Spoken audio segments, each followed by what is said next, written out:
All right.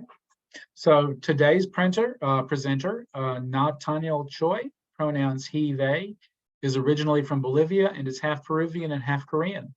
Nata identifies as biracial, bicultural, and bilingual, queer individual who holds his identities with pride and fortitude. Nata currently works at Latino Behavioral Health Services in Salt Lake City, Utah, as the Director of Peer Services. We at the Georgia Council are partnering with Latino Behavioral Health as part of our plan to offer a bilingual Spanish-English CARES training in the future. Nata is also a person in long-term recovery, and his CARES cohort is 51. The best of all the CARES. This is our first, and he was at a really great CARES because it was the first one that was back in person after the pandemic. So it was great to be back in person over at the Door in Decatur, and it was lovely, a great weekend. All right, so today, question, persuade, and refer. Nata, thank you for being here. I'm going to turn it over to you. All righty. Thank you, Alvin. Al. I'm like, I've never called you Alvin before. Once again, my name is Nata. I'm so happy to be Nata, here. could I interrupt for just a second? Yes. Tara Jackson is the newest member of the CARES team. Tara, would you like to unmute and say something? I would say hello to everyone. I'm a person in long-term recovery, and what that means for me, it's been over 9 years since I had a drink or a drug. I am a wife today, a grandmother today, and most of all, I'm present for myself and my family today. And thank y'all for letting me be a part of this webinar. Yay, we're so happy to have you. Thank you, Tara. All right, Nata, thank you for letting me interrupt you. You can take a shot at it again. Thank you, Tara, too, and welcome to the CARES team again. Like I said, my name is Nata. I am also a person in long-term recovery, and what that means to me, it's been over 15 years that I have been diagnosed with depression and anxiety. And as they said, I'm CARES 51. It was an amazing experience to go from Utah to Georgia and learn how the peer support system and movement is just taking over the whole US, the nation, honestly. We have our own support, our own peer support program and stuff like that, but Georgia is by far one of the greatest ones that we've seen, and we are, trying to model ourselves behind Georgia. So y'all have an amazing team and such great resources as well, and so I'm so happy to be here to give y'all this this training. So I'm going to start sharing my screen, and like Al said, this is the where's the presentation?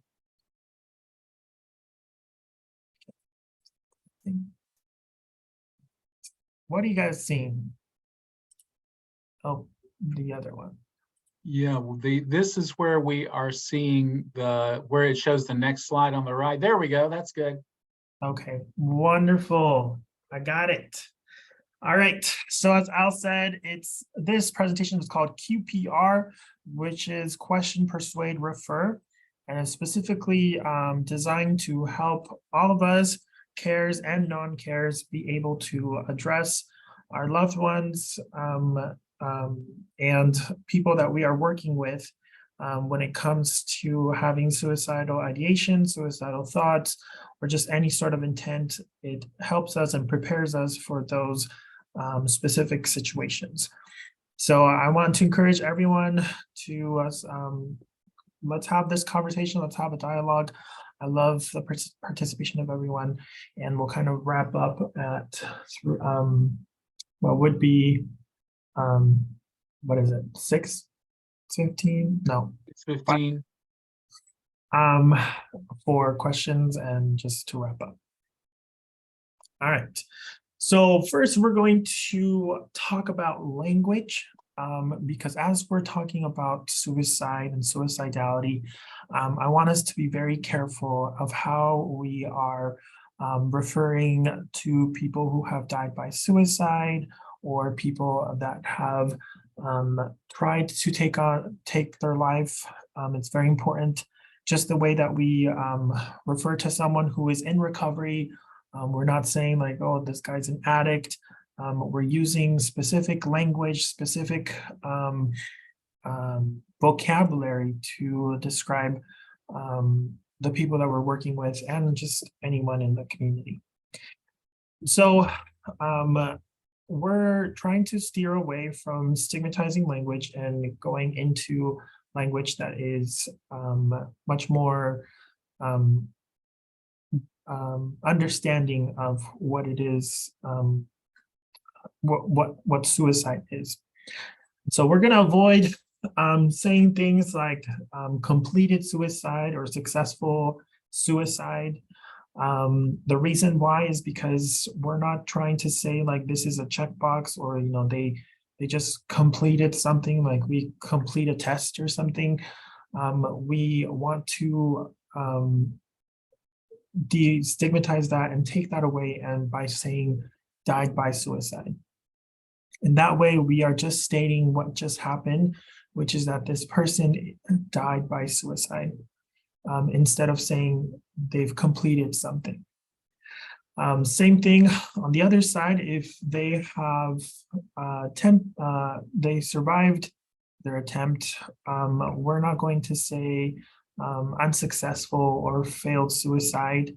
I think these are terms that are usually used in like the medical field and the psychological field.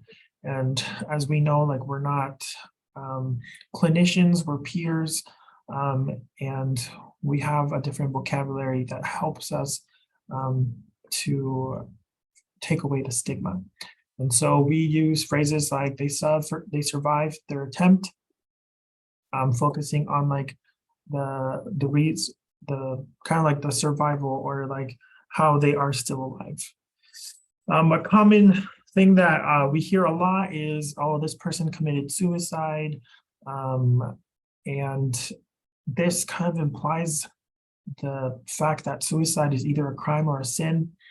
Despite like our beliefs, and perhaps some of us may think that suicide is a sin, it is very stigmatizing, and it puts the blame on the person who has passed away. So once again, we say things such as died by suicide or they took their own life. So we're not implying that it's the crime or the sin. Now, Sally is suicidal. This goes into, for example, the person first language. Although this is person first, it is more about, we're trying to focus more on that Sally has these suicidal thoughts and is not suicidal, that they're not defined by suicide, but that they have these suicidal thoughts. And so if changing your language can help people to feel safer asking for help, then changing the language can save lives. So we're taking away the stigma, and we're allowing people to feel like they can talk about this without feeling the blame or the shame, or just the like all the wonders of what it is to have suicidal thoughts. So Nata, this is sort of like the first and purse language that we learned in the academy, right? Exactly. And honestly, language matters a lot when it comes to anything that has to do with recovery, because there's the medical jargon that we hear all the time, and that really doesn't focus on the person. And today we're going to be focusing on the person. Any questions about this? All right, so today we're going to be talking about QPR. So just to preface to everyone, QPR is not a counseling service or a treatment. This is not like something that is like clinical. the purpose of QPR is to offer hope through positive action. So we will be going over how we can offer that hope and how we can act in positive action. So just to kind of preface, this is a difficult topic. For a lot of us, we may have personally have an experience with suicide, or we may know someone who has tried to take their own life, or who died by suicide. And so it's very important to take our time. If we feel like this is overwhelming, this content is overwhelming, you're more than welcome to just kind of step out for a second, take care of yourself first. And every time we talk about suicide, we do need to come with an understanding and a feeling of empathy of what we need to do and how we need to do it. And so this is important to really understand our beliefs about suicide. And then always focus on creating a sense of connectedness. And So- Nata, I'll say that I'm available to stay around after the webinar if anyone would like to hang around and talk. Yes. And so this is the purpose of QPR. QPR is addresses the high risk people, so people that are thinking, that do have the thoughts, that are showing the symptoms. QPR also offers the possibility of intervention, in early intervention. And so once again, QPR is not a treatment, but it is a way of offering treatment to someone. And we'll talk about that when we talk about refer. And when we talk about the gatekeeper is us, the people who are giving or are giving that hope. The QPR program is based in Utah, and I didn't make this slide. I don't like the word gatekeeper, but this is kind of what they use as the verbiage. All right, so let's go on a little number kind of situation of how much suicide is a problem in our state. And in Georgia specifically, like Georgia has the lowest rate in the South, but higher than the national rate in the US. In 2022 or 2021, 1,659 lives were lost due to suicide. And fortunately, there were no record of suicide deaths in children over the ages, in the ages of 0 to 7. In just Georgia, in the state of Georgia, there have been at least 9,897 medically treated attempts in 2021. And so these, I want to kind of make a distinction of the people that were lost and the people who tried to take their life. As you can see, these two numbers are very different and very large in size. But this is how big our problem is. And suicide is something that can be prevented if we can see the signs, and we know what to do. If we go on to just statistics, in 2021, we saw that, for example, after the pandemic, the suicide rates increased. I'm not sure about the 2022 or 23 statistics, but I am guessing that they're probably around the same area or perhaps a little lower. But at the same time, because of COVID, a lot of people have suffered a lot of mental illnesses and substance use disorders. And so because of that, there have been more suicide deaths and along with that, suicide attempts. Then when it comes to the national average, this is how much of a problem it is in our nation. And I live in Utah, and I'm currently residing in Utah, and we have a higher rate of suicide than Georgia. And so for us, it is a big problem, and especially within the younger and LGBTQ population. And so there has been a great deal of work that needs to be done in all states to decrease the number of death rates when it comes to suicide. Now, I want to ask someone, is there someone that can read this quote for me, please? Yes, I'm Bernice. I'm I'm in long-term recovery. And what that means for me, I have not found a necessary use in over 26 years and 5 months. Wonderful. All right. The culinary, more positive statistic, the one that is not articulated often enough, is that among all those millions who actively consider suicide, less than 1 in every 10 make an attempt on their own lives. And of those, only a minority even go on to die by suicide. This means that in every community in the country, in every part of the world, we are living among people who have faced the worst of personal pain and doubt and have come through them to better lives. Why is there so little in the public sphere about their trials, triumphs, and truths?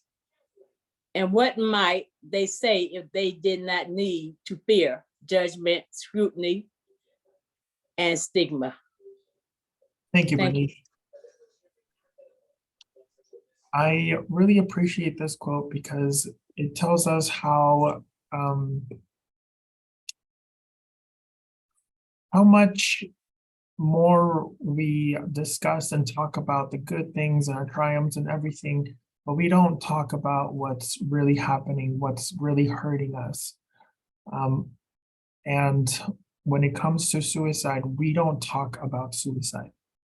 It is something that is, considered dark in our society. We don't really speak about it. We don't, go into parties saying anything, because there's a lot of judgment and stigma behind it. And of course, sadness. Some people don't know what to do, don't know how to talk about it. And that's what creates more of the isolation, more of the pain and the doubt. Like this slide says, most people do not go on to die by suicide. We are living among people who have faced the worst of personal pain and doubt and will come through them to live better lives. And so as people and persons in recovery, I know that we have gone through a lot. We have faced sometimes death, and it has come to our doorstep, but we have come through. We are now carers. Most of us are carers. And in that part, it means that there is hope. That no matter how dark and deep we go, we can always come out. And that applies the same with suicide. So let's talk about a little bit of suicide myths and facts. And so I'll show you guys like a little statement, and y'all tell me if this is a myth or a fact. All right. First one is, asking a person about suicide will make them angry and increase the risk of suicide. Is this a myth or a fact? Myth. Myth. Myth. Okay, we're seeing a lot of myths here. Myth. It's a myth. Myth. Yep. Myth. Asking someone directly about intent lowers anxiety, opens communication, and lowers the risk of suicide attempt.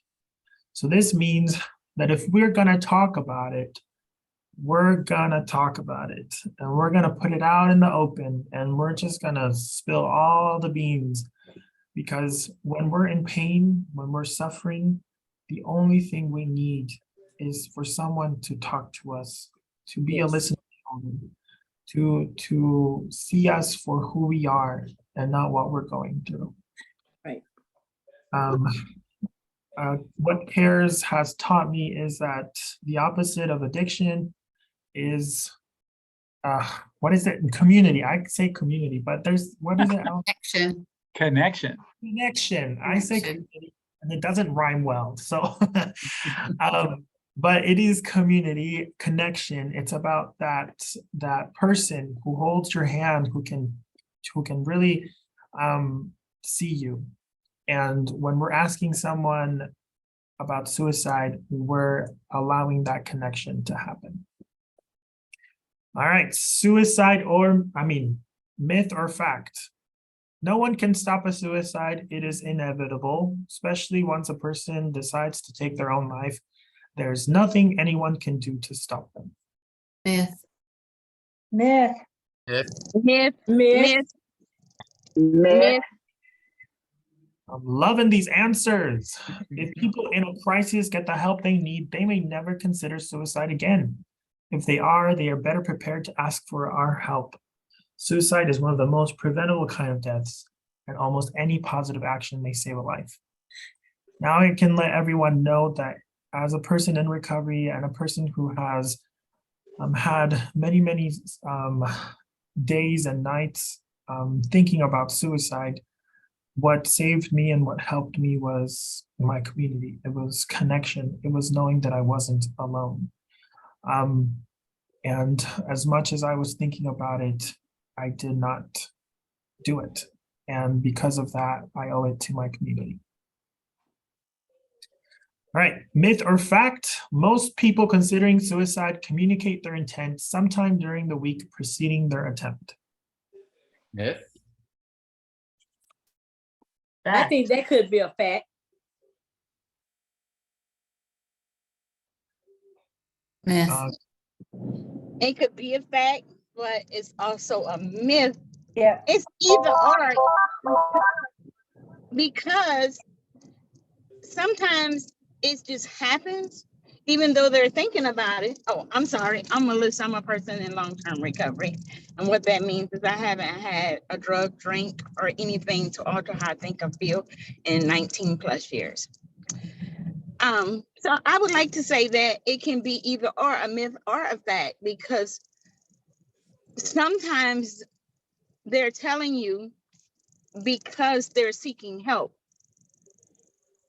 and so it can happen in a moment, it can happen in a week, or it can be a thought, and they're just wanting help to stop it because they really don't want to do it. Am I correct? So let's talk about it. And thank you, Melissa, for your comment. It's actually a fact. People consider, the myth is that people considering suicide keep their plans to themselves. Now let's talk about this. When we're talking about communicate, it doesn't necessarily have to be verbal.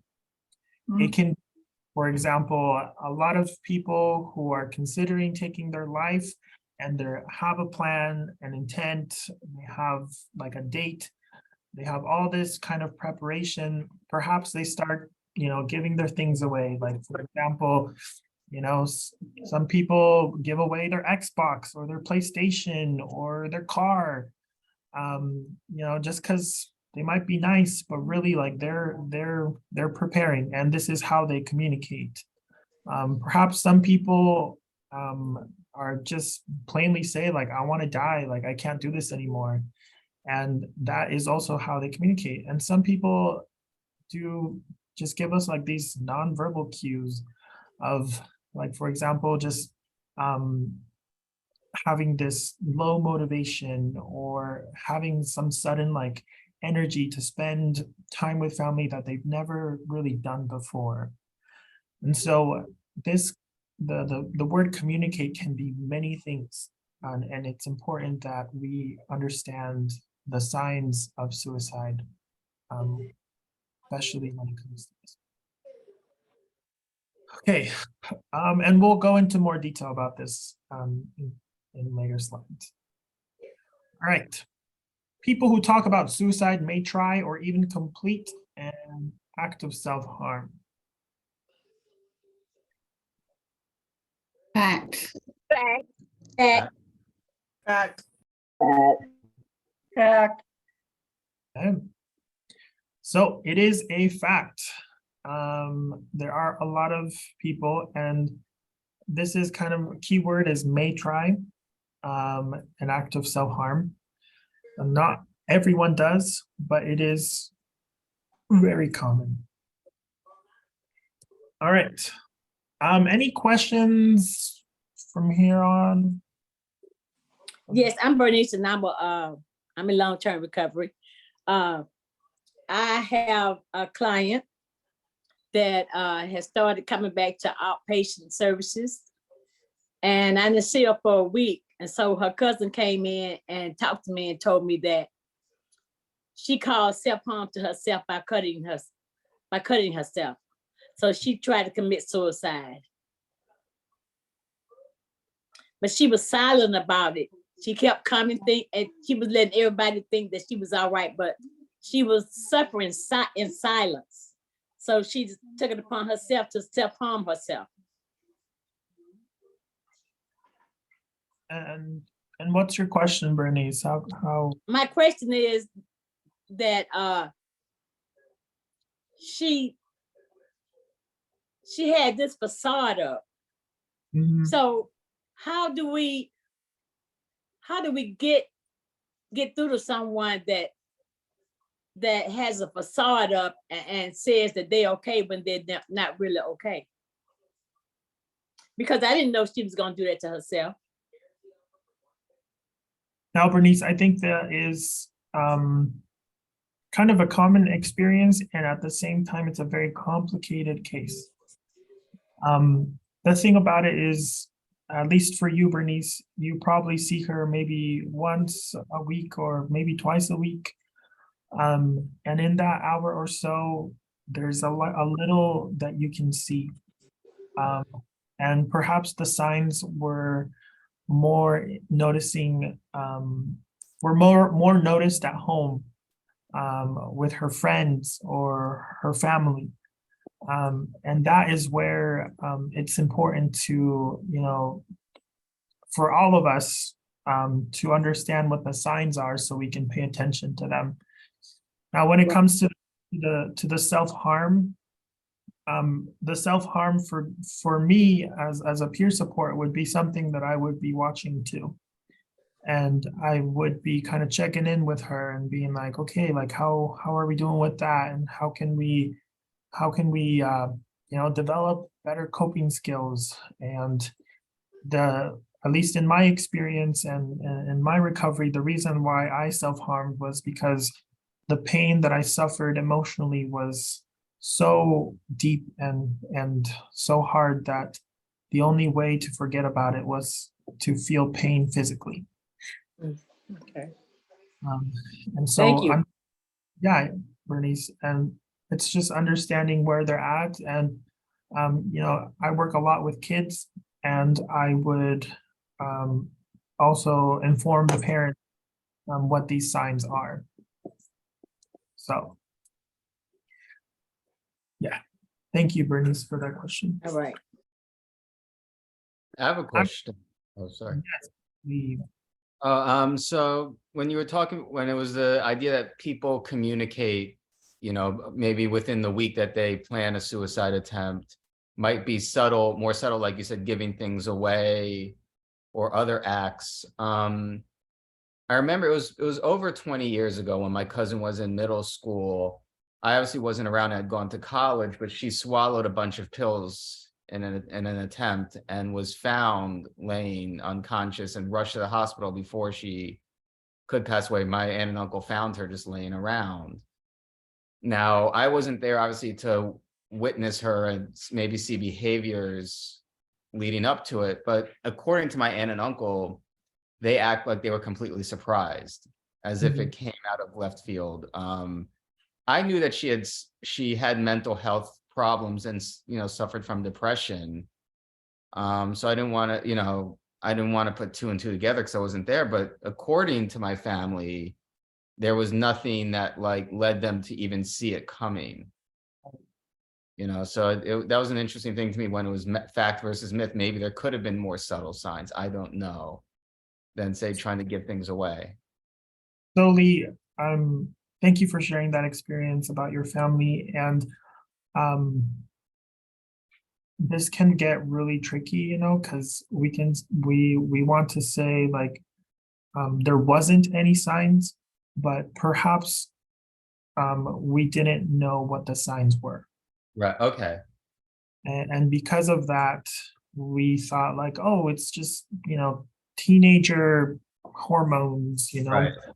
When really it could have been something else, but because nobody takes this training, or nobody, honestly, nobody cares about suicide until it happens in their own life.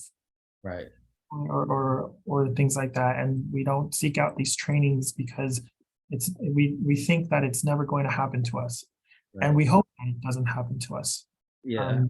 Big part is learning what those signs are. I'm wondering, like, because like again, this was all narrated to me from my aunt and uncle, who Right. I wasn't there to see, who seemed to be completely shocked that it happened. Maybe sometimes could people have a sense of denial if they notice even subtle signs? Maybe. And honestly, when it comes to the grief part of losing a child, sometimes it's hard to there's a lot of blame, I could say. Well, I mean, she came through, she pulled through, they got her to the hospital as well, but Right. and she is still alive today. Good. But it was just like, I guess I was wondering maybe there could have been a denial element, because that was a fact that you pulled up that then sort of triggered this memory, trying to figure out like, could we have seen this coming? Because according to them, it was almost like you said, like some teenage hormonal act. Right. It's always maybe Lee, and that's the thing. That's why it's so important to take these trainings so we know. Right. Have that information. Thank you. All right. So I just want to kind of take the considerations of a situation where a person would start thinking and or take their own life or try to take their own life.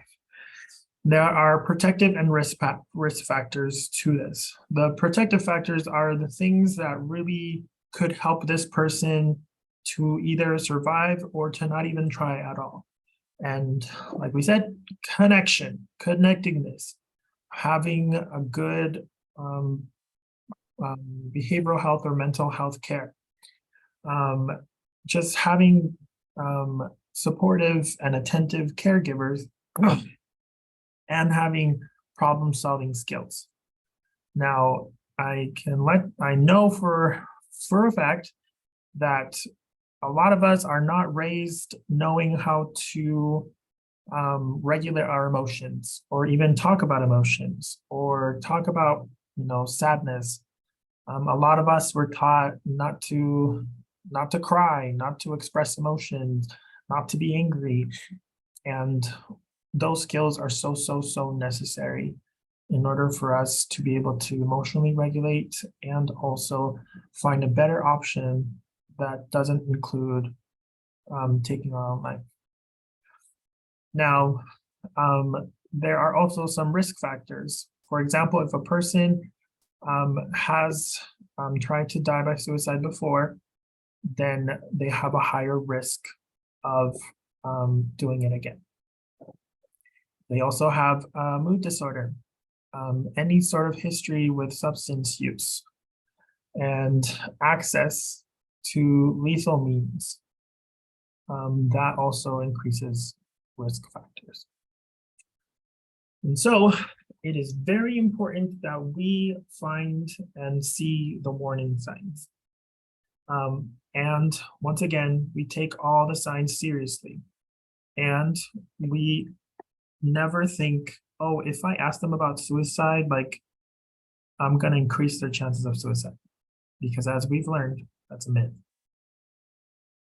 So we're going to talk about 4 ways that warning signs can be displayed. Communication, verbally and non-verbally, because or due to life events, noticing kind of like the mood and their behavior. So when it comes to talk, they are usually, sorry, I was trying to look at it. The communication is about ending their lives, being a burden to others, feeling trapped, unbearable pain. And when it comes to like the direct verbal cues, I've decided to kill myself. I wish I were dead. I'm going to end it. If I don't get this promotion, like, I'm going to kill myself. So some people can be very verbal and say this. And unfortunately, we are in a culture where people, especially kids, are like, oh, I'm just going to off myself, or I want to kill myself, things like that.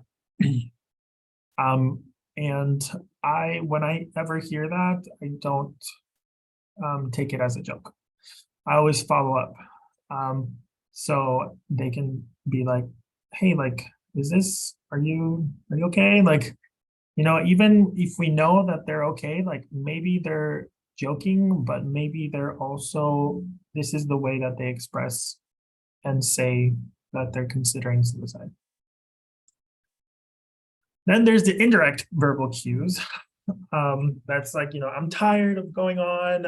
Who cares? I just want out. I don't want to be around anymore. Like pretty soon you won't have to worry about. Now this is also a way that people communicate that they're thinking about. And it's important to follow up on those clues. Questions about those two?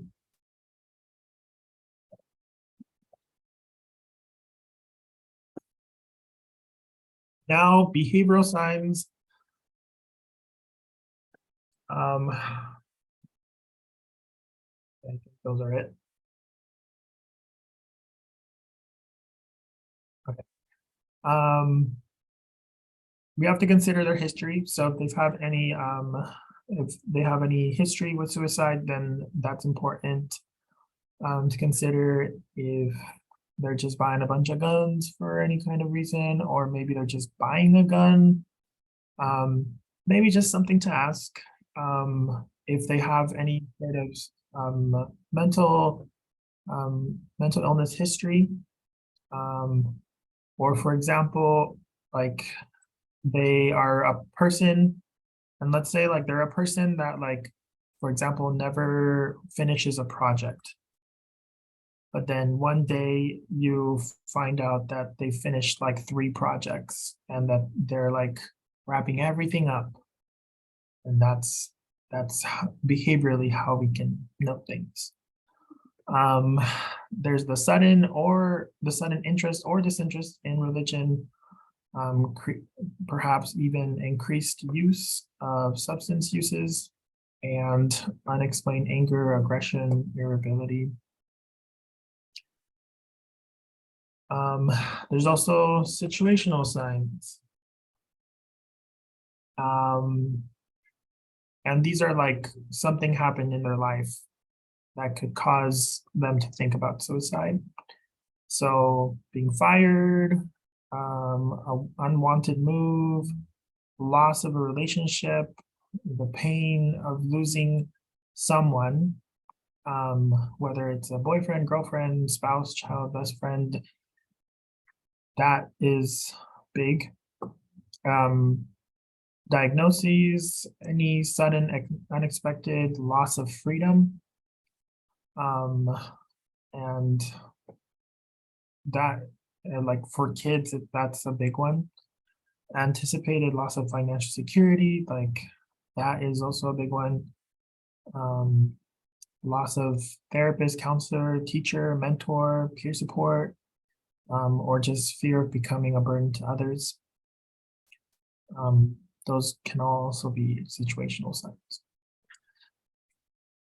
So as I'm talking about this, y'all can see like when there's a sudden change in either their mood or behavior or impulsivity, or you know that this person is always like this, and then they suddenly change and they're this other way, and you're like, what's up? Like what's going on here? And maybe they've just like become a better person, and they've changed in so many ways. But as we all know, we didn't get to the place we are in our recovery from night to day. It's not a light switch. It's a sunrise that slowly comes up after a lot of hard work and dedication. But what we're looking for is significant change in mood, behaviors, in the way they talk or act. That's where we're like, all right, something's up, because you're usually not like this. And perhaps after a conversation, they're like, oh wow, okay. You notice like, okay, this person is, getting better and they're doing great things. And like, all right, cool. But sometimes if we get into this conversation with our loved one, we start figuring out like, okay, you're getting ready for something. What are you getting ready for? And that could show us a lot. Questions about the signs?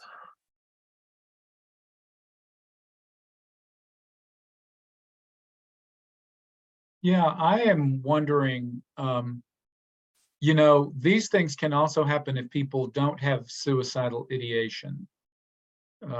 So I'm wondering, it doesn't hurt to bring up with someone who's not contemplating suicide? Yeah. Yeah. I mean, that's the kind of like the point, right? It's better to be safe, to be like, hey, what's going on? Like, are you, like, for example, I could see my best friend, like, and he not doing well, and I'm like, hey, what's going on? And then maybe it's just because his dog died, or maybe it's because his mom died. But the thing is like, we need to notice these changes, and perhaps it could be any other reason, but the point is like, we need to notice these changes and notice these behaviors and be like, hey, what's going on? How are you? What are you doing? And then if the point comes where we're kind of feeling like they're thinking about suicide, then we have to ask the question. Better to ask the question when it's not needed than not ask it when it is. Exactly. So my name's Debbie. I'm a person in long-term recovery. And what that means to me is that I want to live. I had no hope. I wake up every morning wanting to live with hope, looking at my strengths. I have had multiple attempts in my past before recovery. So one thing that's part of my recovery is that, and by the way, I'm about to celebrate 28 years. Wonderful. So thank you. So the important thing is part of my recovery in my support group is sharing some of this information so they know. So some of those things, I might say I suffer from a serious physical condition with a lot of pain, a lot of changes and loss. And I'd like to believe every day I'm in great shape and really positive, but I hit some days. And so the people who know me, I share. And I don't mind if they ask me and they do QPR, because it's just the safe way to do. I'm a high risk person. This is a long time ago, but I recognize. So part of my recovery is to develop that sharing of what communication I might do. I appreciate you so much, Debbie, because it's important to hear the other side. You know, like we're learning here from like a what would you do to support someone else, but Debbie, we're hearing like how it can be supportive to you. Of if someone's like, hey, are you okay? Like, are you thinking about suicide? And you're like, no, I just have a lot of pain right now. And it's just my body. But thank you for checking in. It's the last attempt when I came to in the ER, there were two people. They had lived experience. I don't remember their name. It was way before any of our programs. What I do remember is they gave me my first little pebble of hope. And that's what I needed. And then to keep building. It's a slower process. And it's something when that's happened numerous times from within me that I want to be aware of it. So that's part of what, you know, when I talk about my recovery, I don't have a need to use alcohol or an illegal drug. I do have a need to wake up and want to live. And that's what I pull my supports in to do. You can encourage somebody who's close to you or whatever to try to talk about those things as well. Thank you, Debbie. I really appreciate you sharing. Any more questions or comments about this? I'm asking because it brought up another suicide that I actually knew about, where the person did die from suicide. And the part about impulsivity came up. He happened to always be impulsive. I think he was known to be impulsive with his spending, but prior to it, he apparently went out and bought a lot of materialistic things, but he also went out and did a lot of cosmetic surgery right before he killed himself. And to me, I guess it was shocking because I was like, well, you know, why would he go out and get all this cosmetic surgery if he was maybe planning a suicide? But there was a shift from his impulsivity to more extreme impulsivity prior to it. It was just that the cosmetic surgery thing didn't make sense to me, but maybe that could have actually been a sign. Yeah. And that's where like the QPR training is specifically for, you know, like just normal, regular people, not cares. But we think about like our loved ones, we know them very well. So if they're just impulsive people, like great, but then when they start changing, we're like, okay, like what's going on now? And that's where we have to kind of just intervene, ask the question, because sometimes that's what they're needing. Thanks, Lee. Thank you. Okay, so we got 15 minutes, so we're gonna fly through this. But QPR is quite simple. The first Q is to question. And so it's important that we first know, like, if we are in doubt, like Al kind of mentioned, don't wait, just ask the question. If the person is reluctant, just be persistent. Just be like, hey, yes or no. Allow the person to talk freely and give yourself plenty of time. And I want everyone to know this. If you cannot ask the question, don't do it. Find someone that can. Because asking these questions can be very hard. And the question can be very either direct or less direct. So it could be like, hey, have you been unhappy lately? Do you ever wish you could go to sleep and never wake up? You know, these kind of indirect questions that perhaps could start a conversation on suicide. And then there's the direct approach, just straight up saying like, hey, are you thinking about killing yourself? Or I have noticed that you're being this way. Like, I wonder if you're thinking about suicide. Once again, we've learned it is a myth that talking about suicide increases the chances of suicide. And so what we need to do is talk about it, ask people, ask them. And as this slide says, if you cannot ask the question, find someone that does. Now, I know how difficult it can be for us to go up to our loved one and have this conversation with them. It's really difficult. In our work setting as cares, we can ask that question, and most of our organizations have a procedure.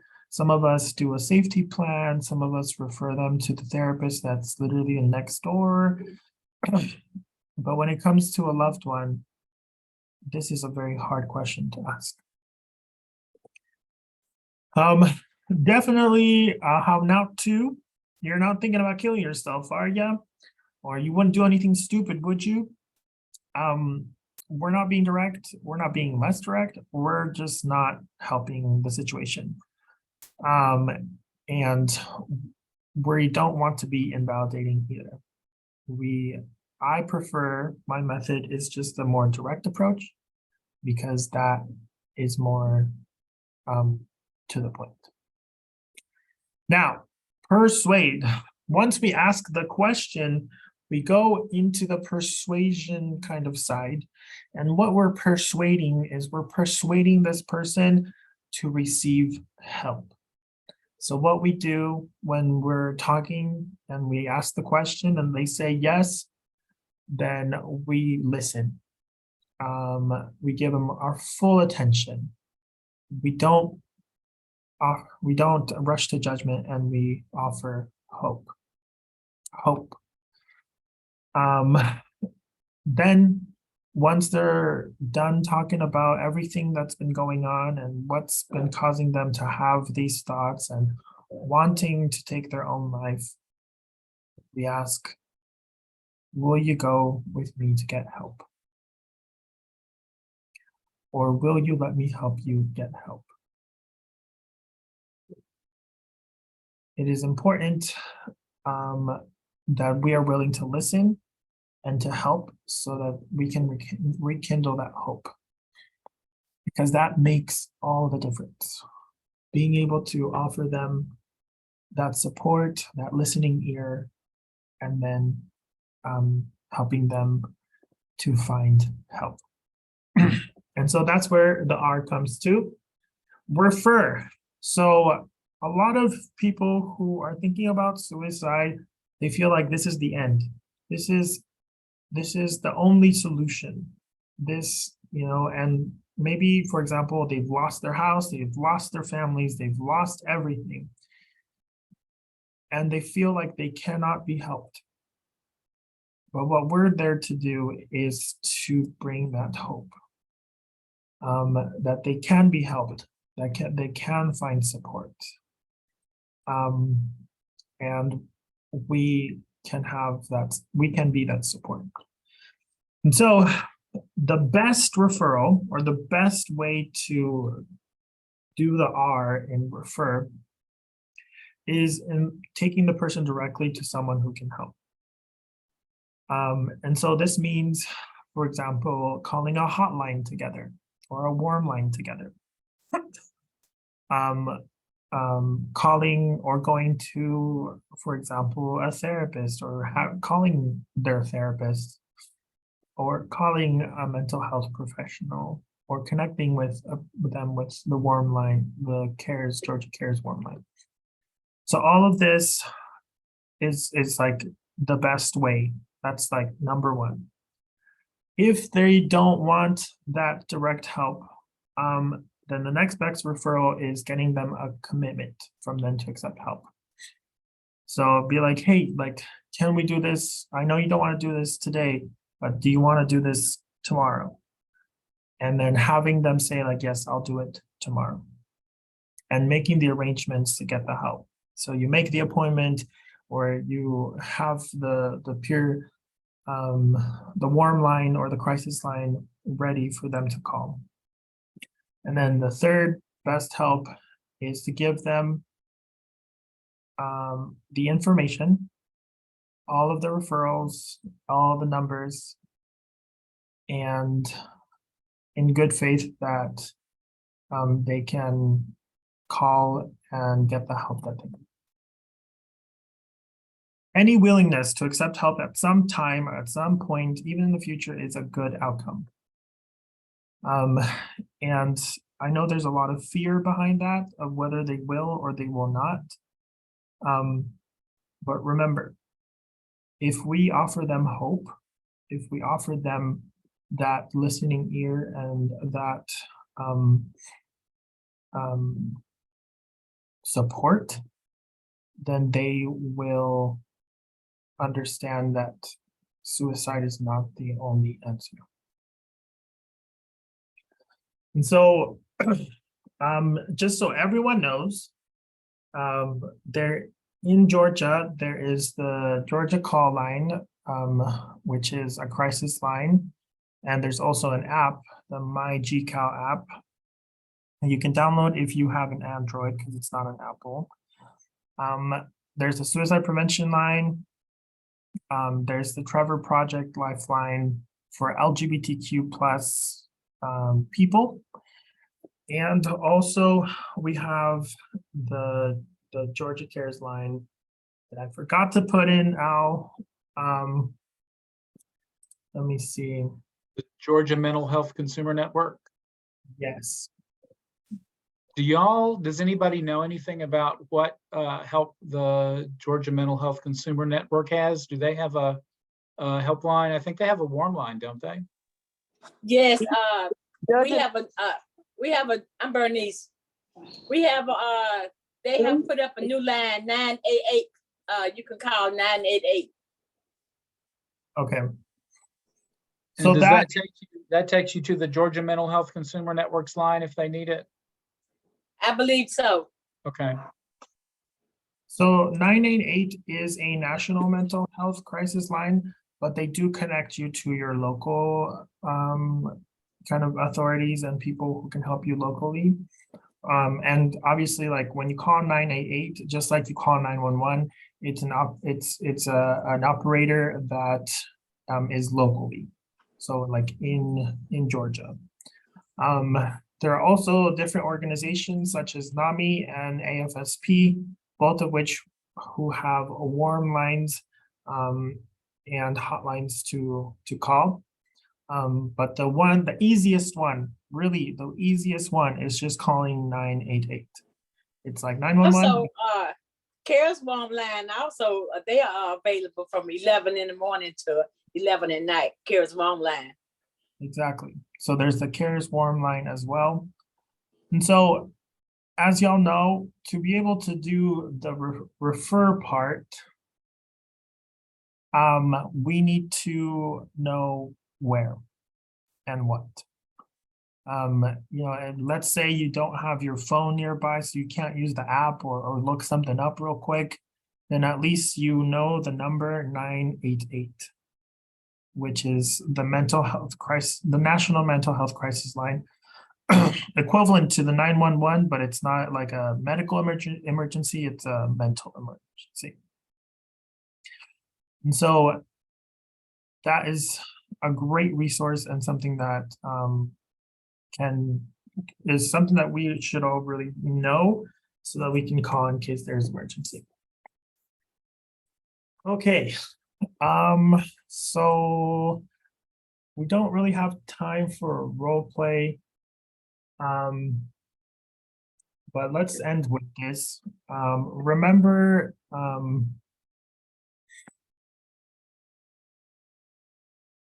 when you apply QPR, you plant the seeds of hope.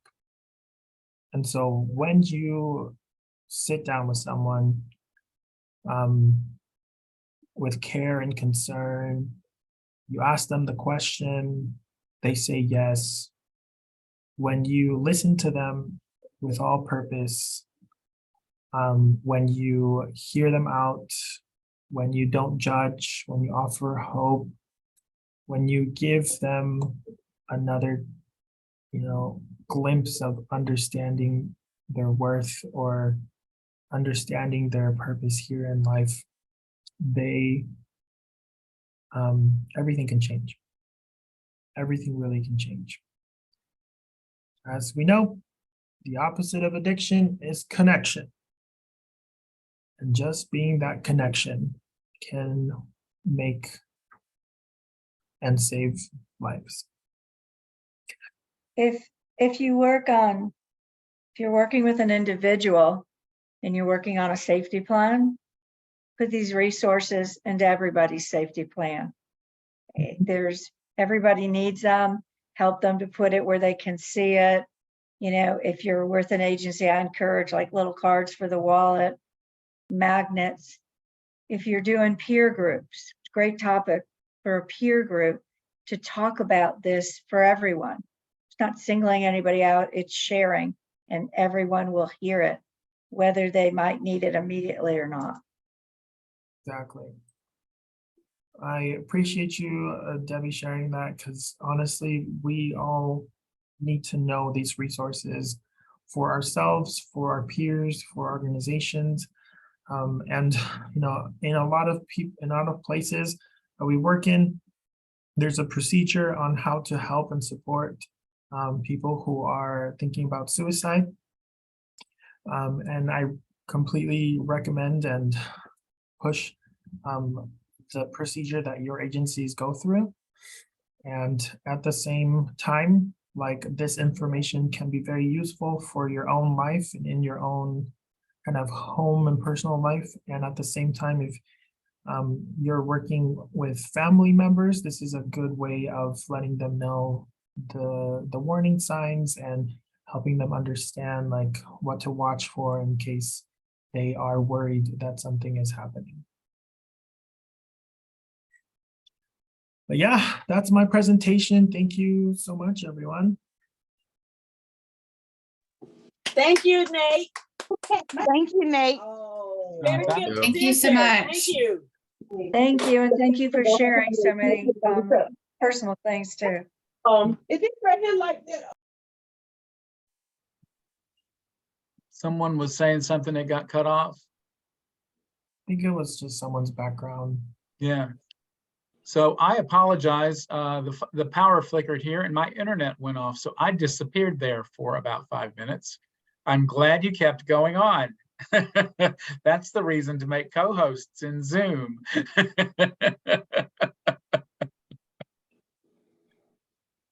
So who has questions or experiences that they have had at work or in their life that they would like to bring up?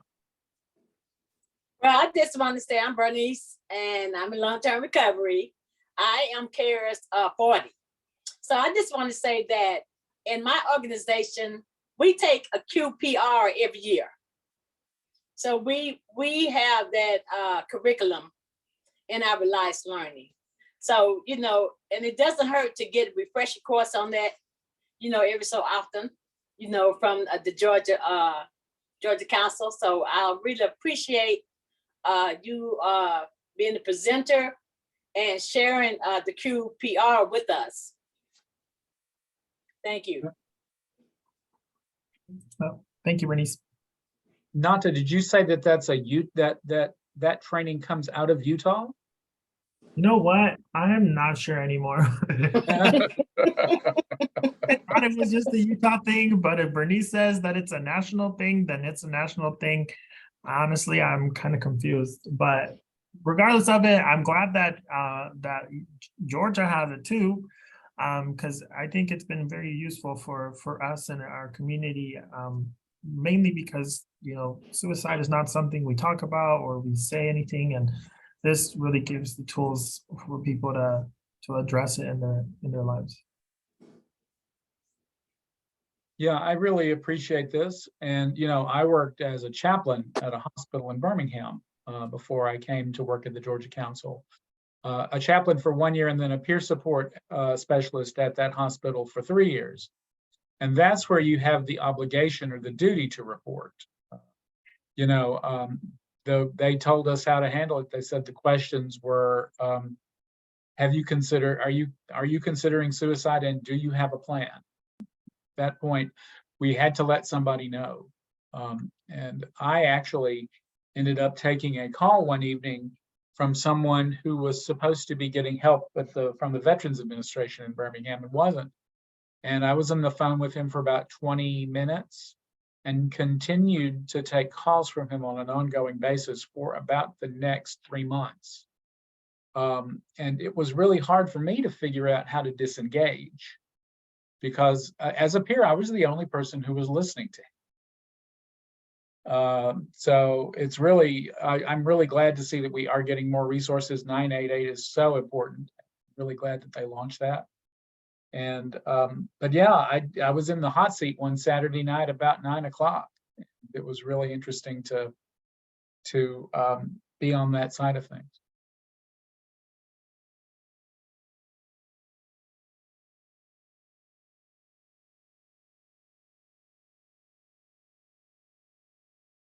Any other, thanks, Al. Any other questions or comments?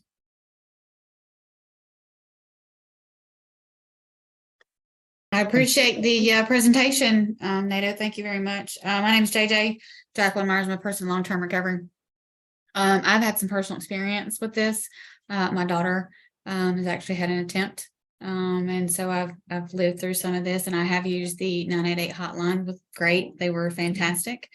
And a lot of the things you talked about, like the impulsivity, the agitation, the substance use, all those things were factors. Her behavior had changed very quickly. And we were able to get her the help that she needed. And she's in a much better place. She's stable now, medication adjusted and all that. So I appreciate everything that you shared, because all the things that you touched on and talked about were exactly the things that I have been through with her. This, of course, was very helpful. So thank you. Thank you, Jacqueline. I'm glad your daughter's doing well. Thank you. Well, I'm going to make an executive decision that the weather is so bad here in Georgia that if we want to end early, we can. Because I was afraid I wasn't going to get back, or that y'all might not be here when I got back. So I'm glad everything worked out all right with that. But does anybody else have any further questions?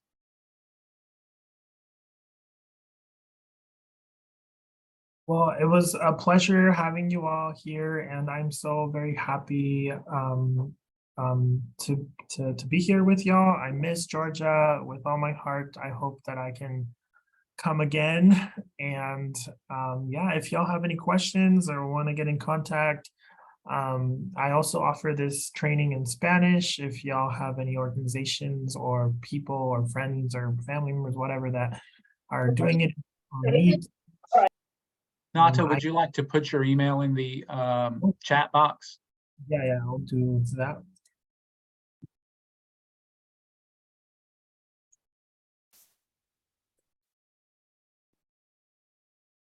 Hello, Nate. Do you have any Facebook page for the Spanish training, something like that?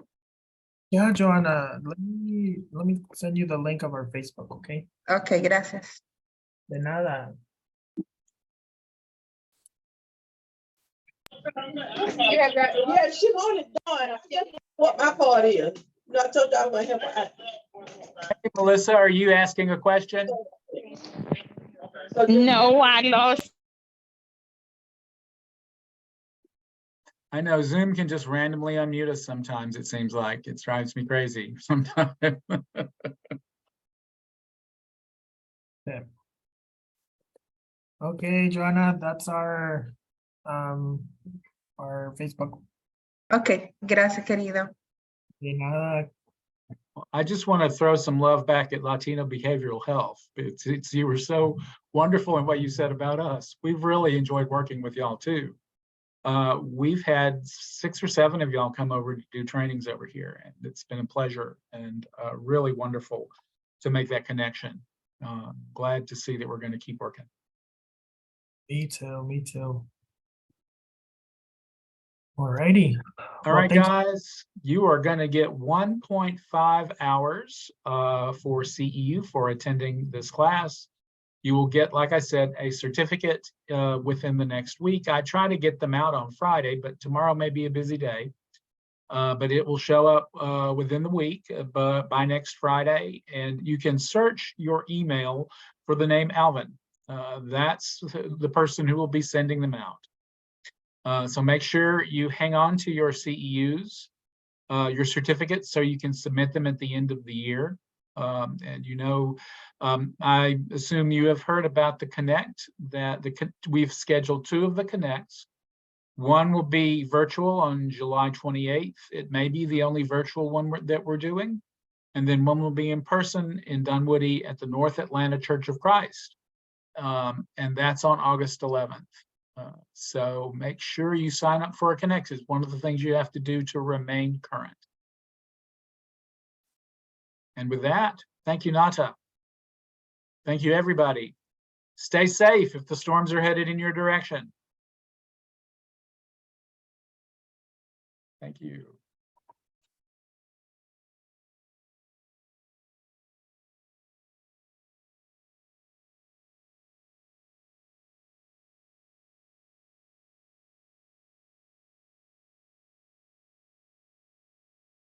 I'm going to let people log out. We can debrief just a bit. I'm going to stop the recording.